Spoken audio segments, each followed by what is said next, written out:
घोटकी शिया इतिहाद तालके घोटकी जो इजलास घोटकी जी क़ौमी ऐं सूबाई तकत पीपल्स पार्टी जे नामज़द उम्मीदवार सरदार अली गौहर खान महर ऐं सरदार अली नवाज़ उर्फ राजा खान महर जी भरपूर हिमायत जो ऐलान।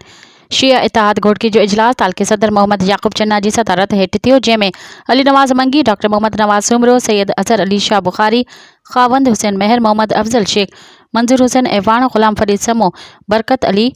कुर्बान अली हैदरी, रियाज हुसैन शेख, आसिफ अली चन्ना अबियन शिरकत कई। इन मौके ते शिया इतिहाद तालके घोटकी जे सदर मोहम्मद याकूब चन्ना अबियन उहदेदारनि चयो त असां शिया इतिहाद घोटकी जे प्लेटफॉर्म तां पीपल्स पार्टी जे क़ौमी ऐं सूबाई तकनि ते नामज़द उम्मीदवार सरदार अली गौहर खान महर ऐं सरदार अली नवाज़ उर्फ राजा खान महर जी मुकमल हिमायत ऐं वोट ॾियण जो ऐलान कयूं था। हुन चयो त असां 2018 जी चूंड में बि सरदार अली नवाज़ उर्फ राजा खान महर जी भरपूर हिमायत कई ऐं हाणे बि घोटकी जे क़ौमी ऐं सूबाई तकत ते पंहिंजी भरपूर हिमायत ऐं सपोर्ट जो ऐलान कयूं था। हुन तालके खानगढ़ जे PS-20 ते PP जे उम्मीदवार चीफ सरदार मोहम्मद बख्श खान महर जी बि भरपूर हिमायत जो ऐलान पिणु कयो। मज़ीद ख़बरनि ऐं तफ़सीलात लाइ विज़िट कयो असांजी वेबसाइट www.awamiNewsHD.com ऐं ॾिसंदा रहो अवामी न्यूज़ HD।